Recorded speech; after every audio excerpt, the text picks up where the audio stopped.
Thank you. This is gonna be a shorter George, guys, because we have to be through at 25 after, so we have to shorter George. This first composition is a dedication to the late great John William Coltrane. We affectionately called him the Chief. This is the Chief.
Thank you very much. Thank you so much. Thanks for coming out, and you're very fortunate because, just so you know, this music was created in this country, so you're very fortunate. However, sometimes it's more appreciated all over the world, but it was created here. Now, here's a song. The title is funny, but it was dedicated to 5 of the greatest musicians that ever played, Art Blake and the Jazz Messengers. The title is called Bobby, Benny, Jimmy Lee Boo.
Thank you very much. Thank you.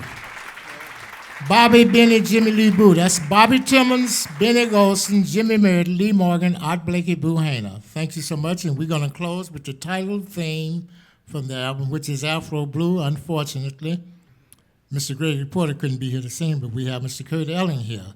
So we're going to give you a short version of the title from the new CD.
Okay, I'd like to introduce our vocalist today, who's going to join us for the interview as well.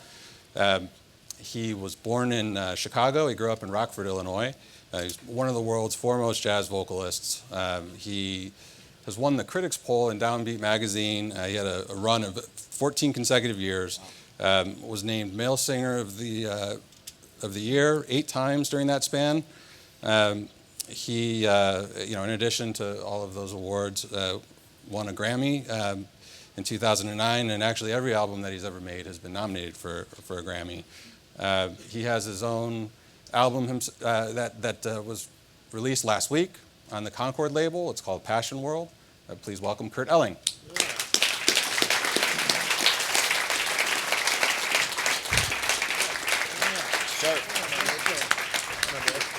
Hello, sir. Thank you. Everything all right? Don't sit on that. Yeah. Yeah, right. Waiting for me. Waiting for me. All right. So, Harold, I'd love to talk to you a bit about just the topic of education and learning. I think your background is so interesting. Coming from Memphis, you're considered a self-taught pianist, but you also have made so many contributions at the college level over the years at William Patterson. I know you've worked with Stanford as well as Harvard this year. Right. But tell me a little bit about your experience growing up in Memphis. I know you transferred into Manassas. How did that happen? Well, long story short, I grew up in Memphis, Tennessee, and graduated from a school that was music program was started by the late great Jymie Lunsford back in the early 40s, late 30s. And when I transferred to Manassas, see, music, I didn't choose music. It sounds corny, but it chose me because when people were studying Chopin etudes, no shame in my game, as B.B. King talked about. I was chopping and picking and pulling cotton. This would be, so one day I heard a little girl play a song on all the black keys called I Stuck My Dolly, D-O-L-L-Y, in the mud.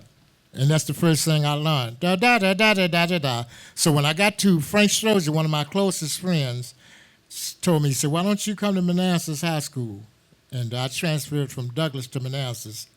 And some of my classmates were Booker Little, George Coleman, Frank Strozier, Charles Lloyd, Hank Crawford, Louis Smith, Isaac Hayes was later. And we were taught by a man named Matthew Garrett. And he had a daughter, her name was Denise Garrett, who's now Dee Dee Bridgewater.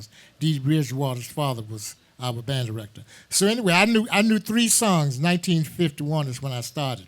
And when I moved to Chicago, I met Spike Lee's father, Billie. He was one of the greatest all-around geniuses that ever lived, but he's always been anti-amplification, and so he wasn't born with a big sound. But when I went to Chicago, that's one of the greatest cities in the world. That's how I learned how to conceptualize music, Then when I moved to New York, I had a better understanding about it. And as I said, the first night in New York City, Cannonball introduced me to Harold Sweet Citizen. And the old timers then, they assumed if you were a musician, Kurt can tell you get on the bandstand, you know everything. So Sweet says to me, you want to play? I said, yeah. He said, Habit, 8-bar introduction. I said, well, what the heck is Habit? I knew how to play 8-bar introduction. The song was Getting to Be a Habit with You. Never played it before. I fumbled. Second course I had it, he said, you got the gig. He took me right back to Chicago. I made $250 a week at the Blue Note. Now, in case you young people don't know how much money that was, in 1959, I had $5,000, $2,500 in this shoe, $25 in that shoe. Why? Because that was so long ago, the Ziploc bags that you take for granted, they weren't on the market then. They were being tested. And to show you how much money that was, I'm going to fast forward because once I get to talking, you can't stop me. The Four Seasons Hotel, which starts at $750 a night, was $50 a week. The legendary Birdland was 99 cents. That was the cover charge. So anyway, fast forward, and I was blessed because I was hustling, I promoted myself, and I got a call to teach at William Patterson in 1981, and I've been there since that time, and I must say, this gentleman and the young man on the drums, 2 of my prior students, and I'm still teaching because when you teach, you learn. Now I'm going to turn it over to somebody else. Thank you for that.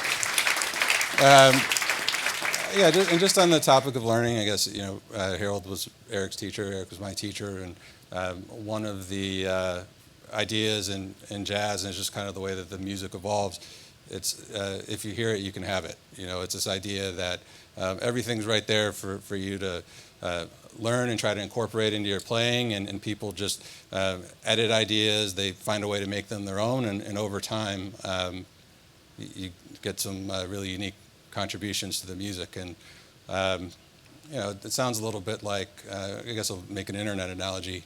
There's open source code, there's things like Wikipedia with a lot of people just kind of collectively contributing in a similar way as music.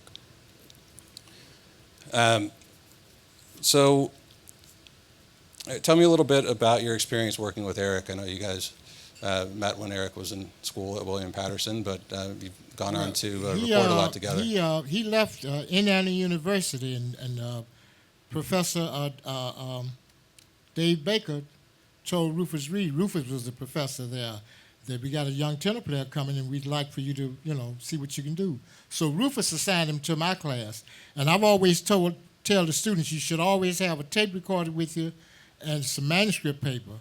So Eric came in, and I had him play Embraceable You. Never played it before in his life. And what he played, believe me, was a complete masterpiece. And unfortunately, I didn't follow my own advice because I couldn't document it. And he was playing like Dexter Gordon then, which is great, And I knew then, I said to myself, well, this is an A student, really. And I told him 3 things. I said, learn all your standards and all the keys and go see George Coleman. And he did. He took 2 lessons, and the rest is history, as they say. Wow. Very smart young man. And please don't try to pay me because I'm serious. This is one of the smartest young men playing any kind of music.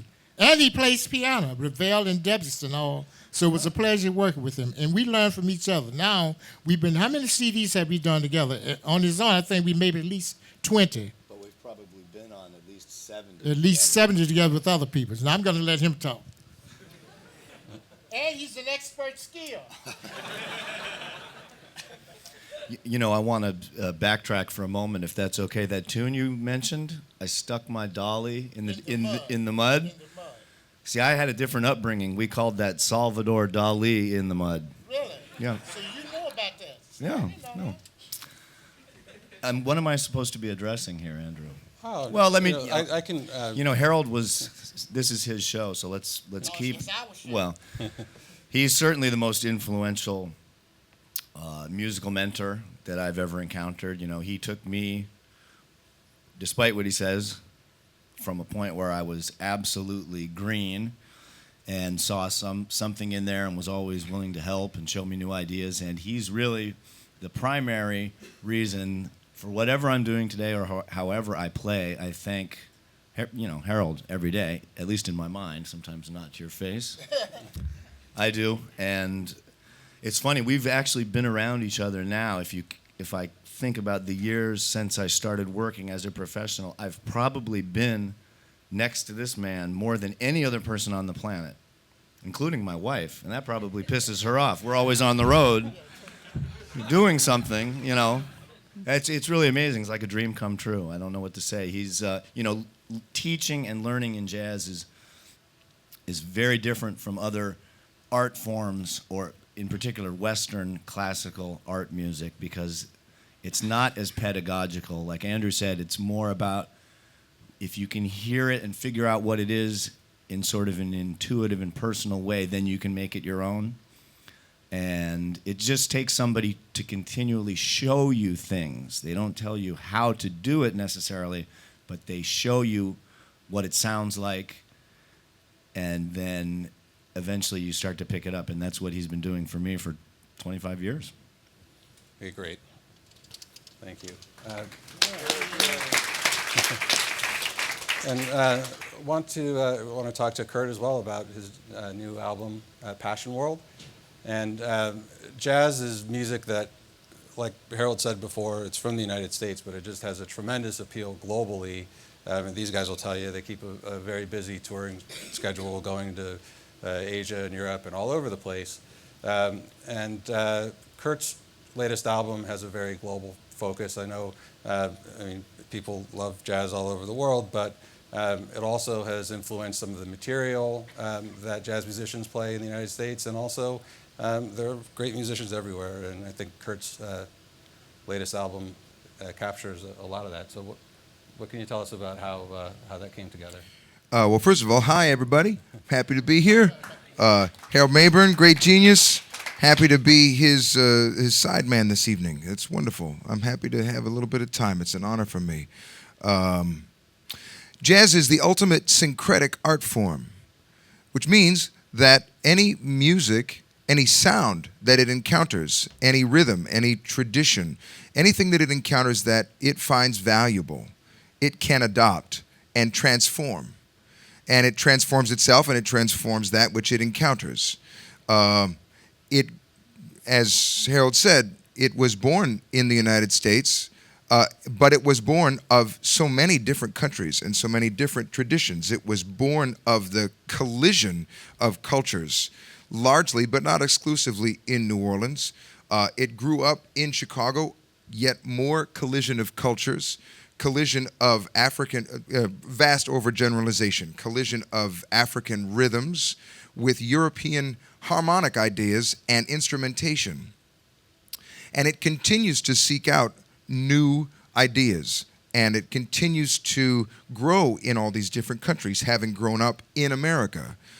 Dizzy Gillespie, back in the day, goes down to Cuba and moves from hard swinging everything to a whole new way of thinking of music and calls it Afro-Cuban music, and puts a whole new gloss on what he was about as an artist. And these days you have artists around the world who have encountered jazz, who have studied jazz, quote unquote, American style, who have encountered it, who have fallen in love with the great pillar heroes of the music, and yet have brought their own sensibilities to the music. So you have a whole Scandinavian realm of artists who sound only like themselves, who are informed by the American tradition, but bring their own identities to the music and have a signature event that's happening up there. You have people in France who make beautiful gypsy kind of sounding jazz music, who swing in a way that belongs to them. You have cats now who are working with Indian polyrhythms, who are American cats. It's a mixture of American cats and cats from India who are just moving the music forward in ways that nobody had thought of even 10 years ago. And it's from the creative juxtaposition of ideas that a lot of the greatest sounds happen. So on my recording, Passion World, since I've been out touring not nearly as long as Dr. Mabern here, but I've been out for about 20 years now, and I go to Europe all the time, and I go to Asia, and I go to South America, and try to learn wherever I go who are the great players. Fans will come up afterwards, oh man, thank you so much. I say, hey, who's around here? Who can I stay awake for tonight?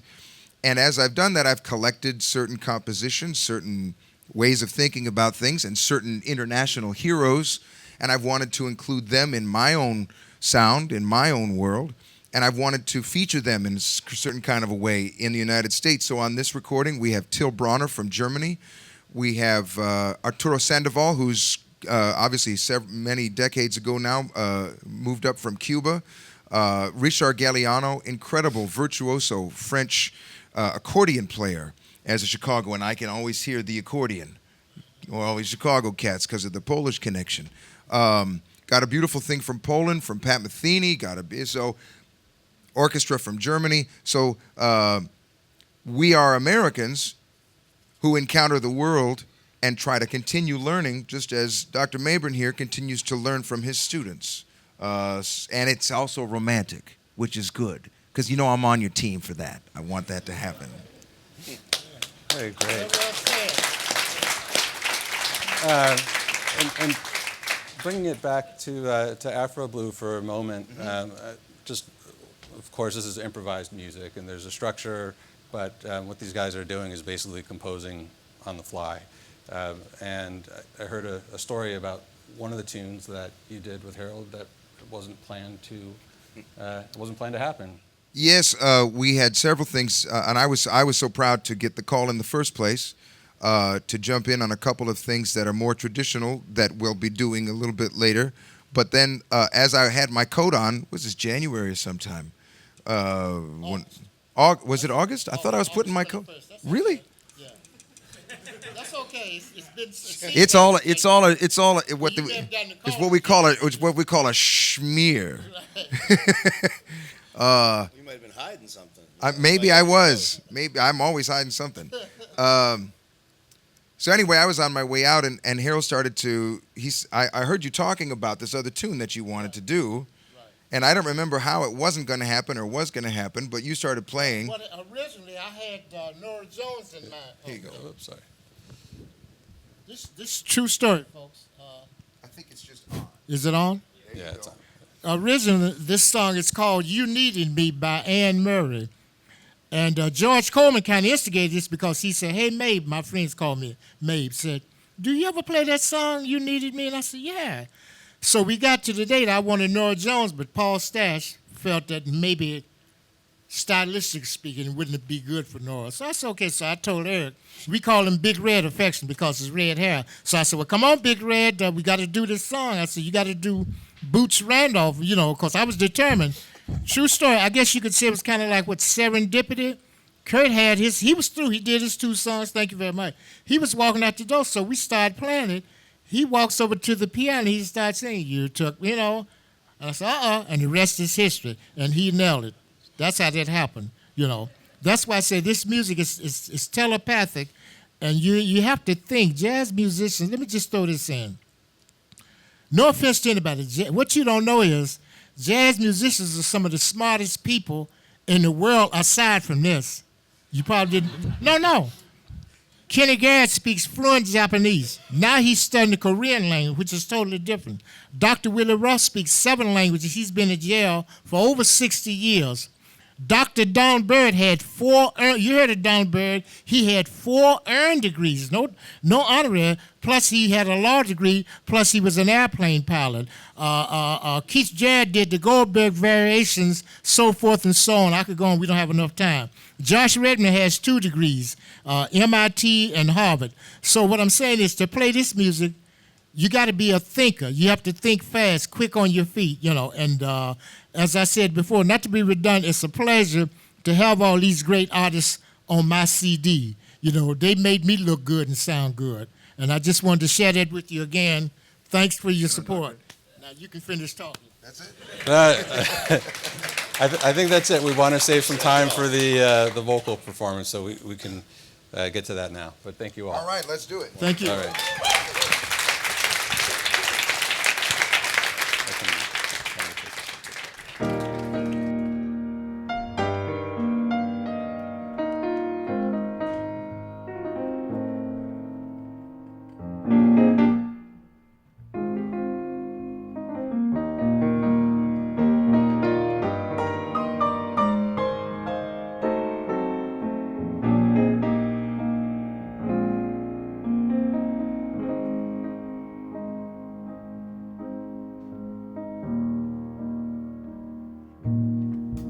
I cried a tear.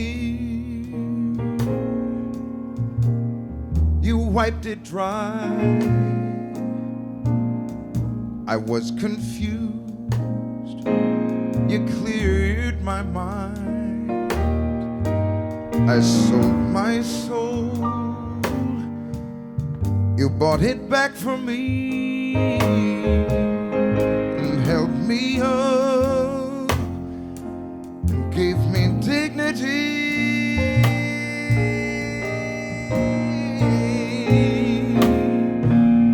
You gave me strength to stand alone again, to face the world out on my own again. You put me high upon a pedestal, so high that I could almost see eternity. You needed me. You needed me.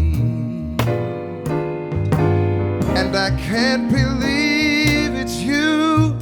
I can't believe it's true.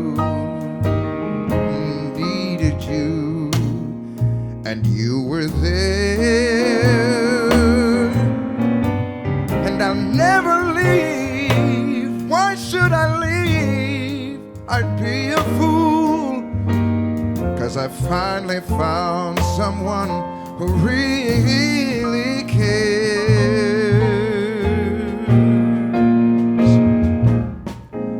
You held my hand when it was cold, when I was lost. You took me home. You gave me hope when I was at the end, and turned my life back into truth again. You even called me friend. You gave me strength to stand alone again, to face the world out on my own again. You put me high upon a pedestal, so high that I could almost see eternity. You needed me. You needed me. You needed me. You needed me. You needed me. You needed me.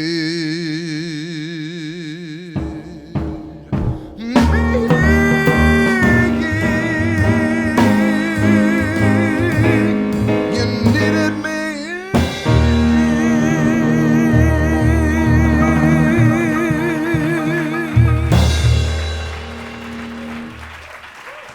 Thank you, Mr. Kurt Elling.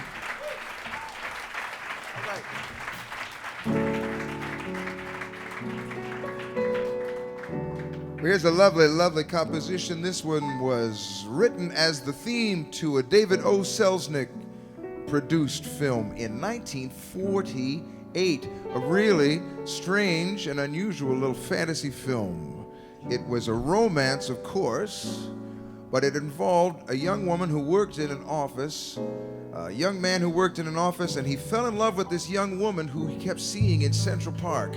And she got, strangely, a kind of a little bit of a Benjamin Button kind of a thing. She kept getting older at an accelerated rate, and she, at the same time, was living as though she was in a time that was 50, 100 years earlier, and referring to news events that happened 50, 100 years earlier. And it's a tragedy. It's got to be a tragedy. And yet, it brought out this lovely, wonderful song. A portrait of Jennie, more precious to me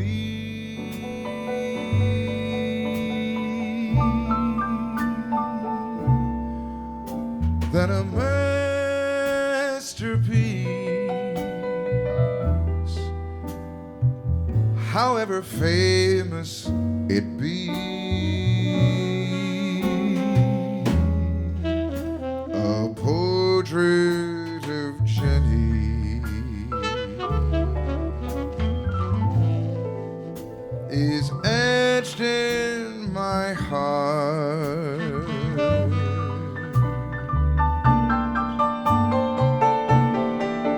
where her features have been sketched out from the start.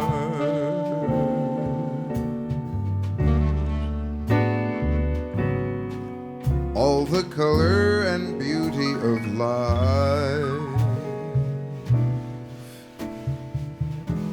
and the glow of her spirit divine,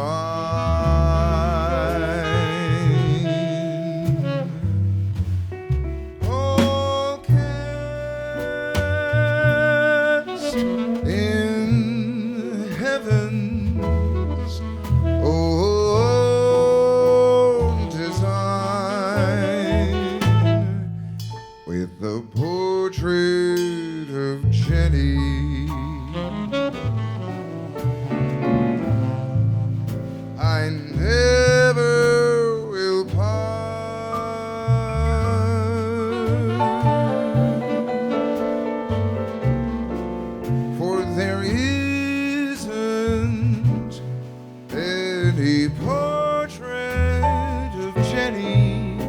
except in my heart.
All the color and beauty of life and the glow of her spirit divine. All cast in heaven's own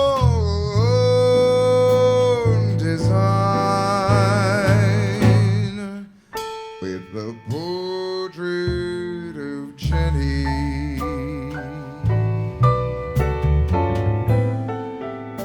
I never will part,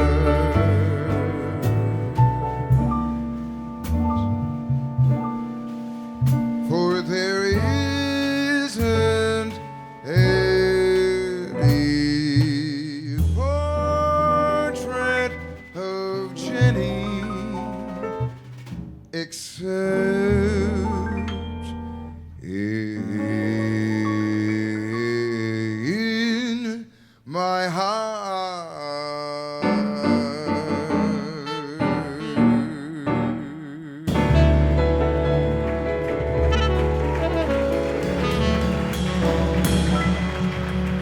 Harold Mabern.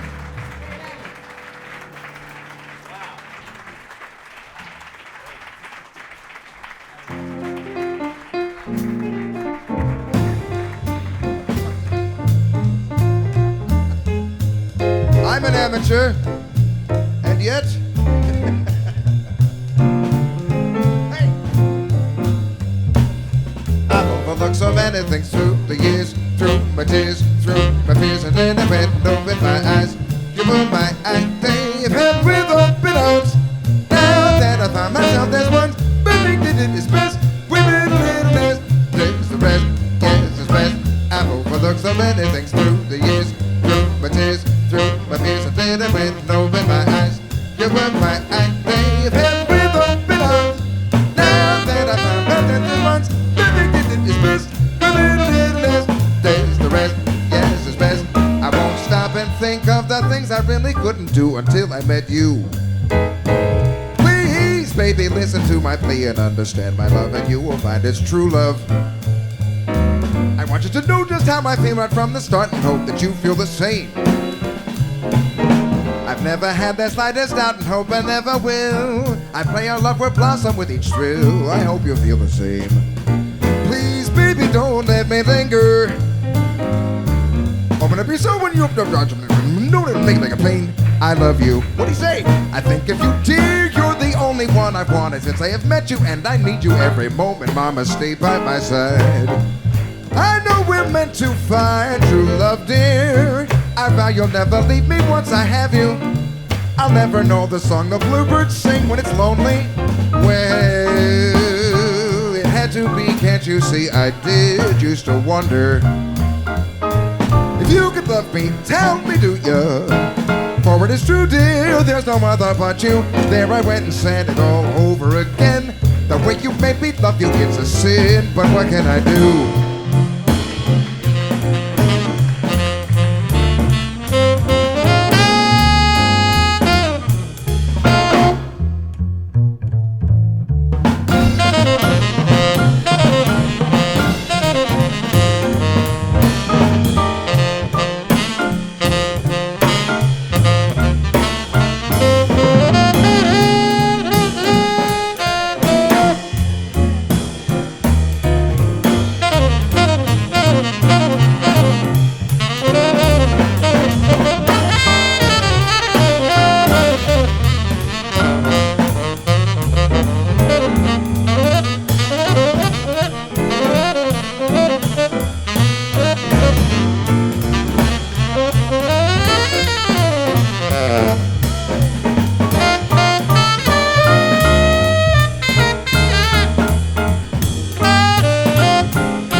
John Weber.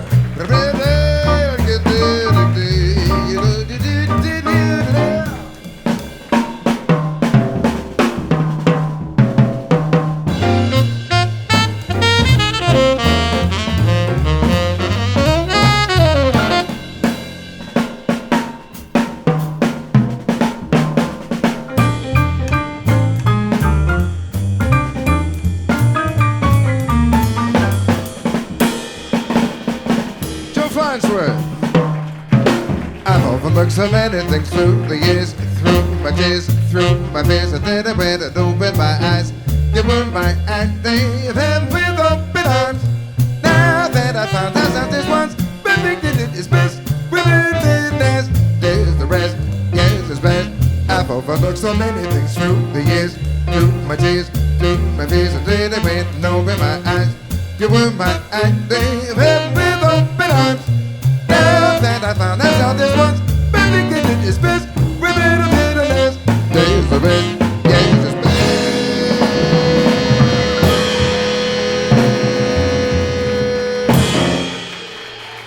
Harold Mabern. Kurt Elling.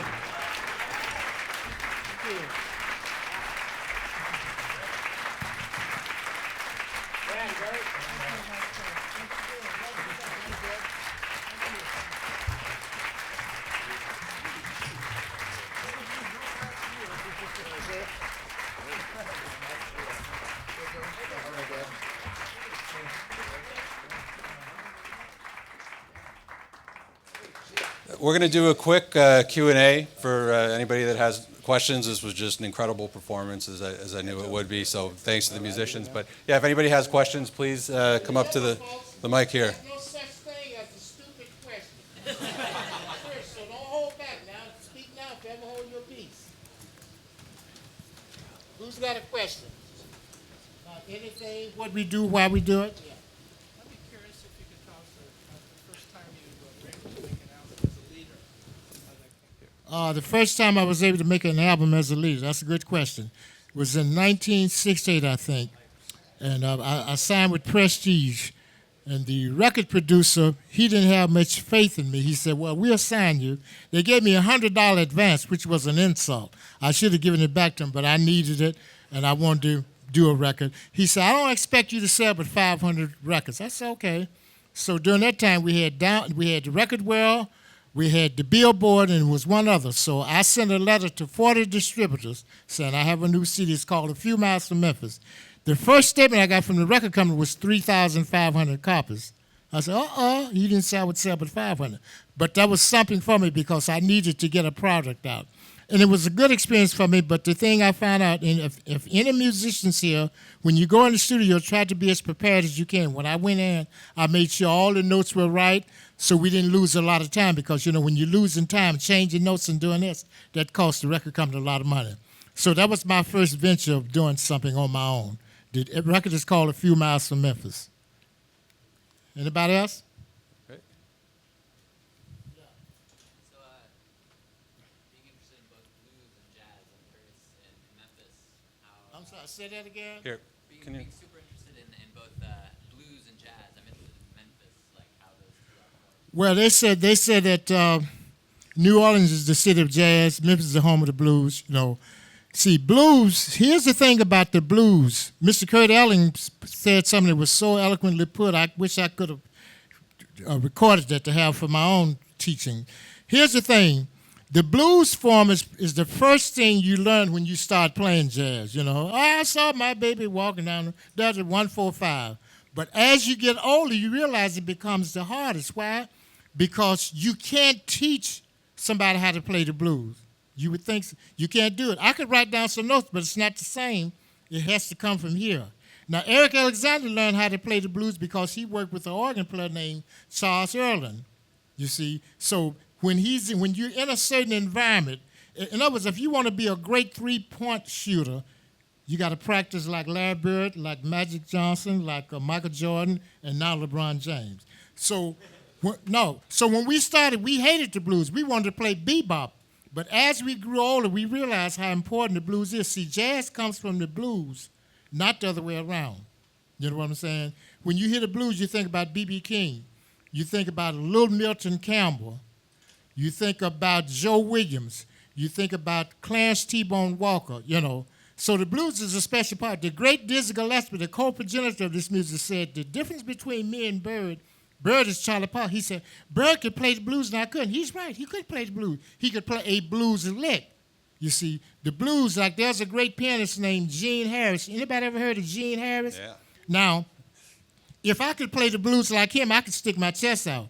Now, he could play the blues, and he said one time, I'm a blues piano player with chops. People ask me, I said, I'm a blues piano player that understands the philosophy of jazz, which means I can play the blues, I can play the boogie-woogie, but I can also play the old milestone. I can also play a night Tunisia. So the blues is very special because all over the world, no matter what your nationality is, people understand the blues all over the world, or anything that's bluesy. Gene Ammons, Stanley Turrentine, bluesy. You see what I'm saying? So when you can understand the blues and play it, you're on the right road. I hope that answers your question. Anybody else? Come on now, don't be shy. Yeah.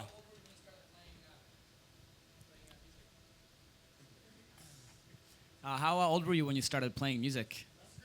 How old was I? As I said before, I was 15 and a half, 16 years old. As I said before, no shame in my game. When guys were taking Chopin etudes, I was chopping, picking, and pulling cotton. B.B. King talked about that. And that is the blues. And the first thing I learned how to play, as I said before, was a song called I Stuck My Dolly, D-O-L-L. Dolly is a little baby doll in the mud. And the reason why I know it's true is because I met a young lady 5 years ago up at Smoke. She said, Miss Mabern, how long have you been playing? And what was the first? And I told her, she said, oh, I know that song. She said, it's called I Stuck My Dolly in the Dirt. So it's the same song, a different, you know, but I think it comes from something that Ravel or Debussy wrote. Let me play it for you quickly. This is the first song I learned how to play. Then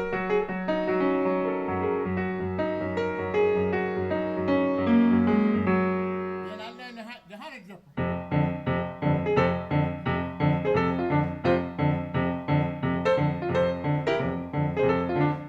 So that was my introduction. Well, I never had formal training, but see, I believe we are all born with some kind of gift. It's up to you to find out and grab it when it comes. Sometimes you might miss it. So, Sprinkle, Sprinkle, I heard a little girl playing that. I went to the piano, then I learned 2 songs. When I moved to Chicago and met Spike Lee's dad, that's when I really got into music. Because we were practicing and playing music 12 hours a day, every day for 5 years. Okay, anybody else? Speak up, don't be shy. Looks like there's one more on the right. Hi, thank you for playing today. I find it very interesting that you're self-taught, yet you ended up in academia teaching at William Patterson University. I feel like you've seen both sides of the coin, being self-taught, and you probably see tons of students who have a formal education.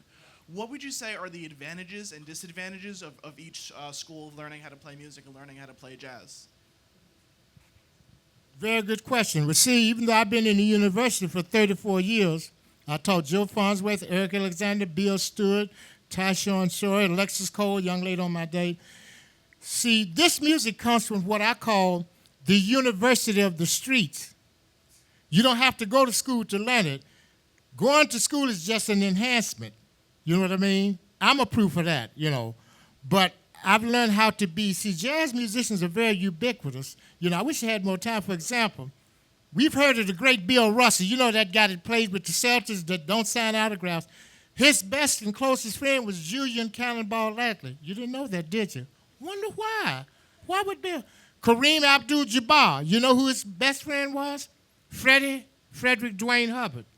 One of my closest friends is Dr. Dick Barnett, who used to play with the Knickerbockers. I wrote a song called Too Late Fall Back Baby. So what I'm saying, to play this music, you don't have to go to school. You can get all the books you want. It's not the same. It comes from the street. This is street music. For example, briefly, we are able to do, we can go outside of the box. Other musicians can't do this. We can. We can play this.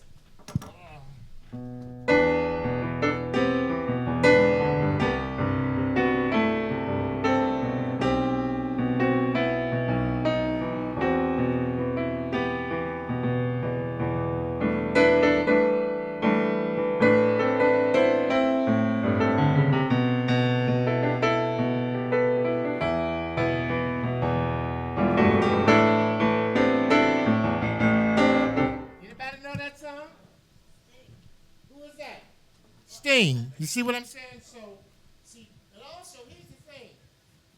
Because we don't have a whole lot of time, very little.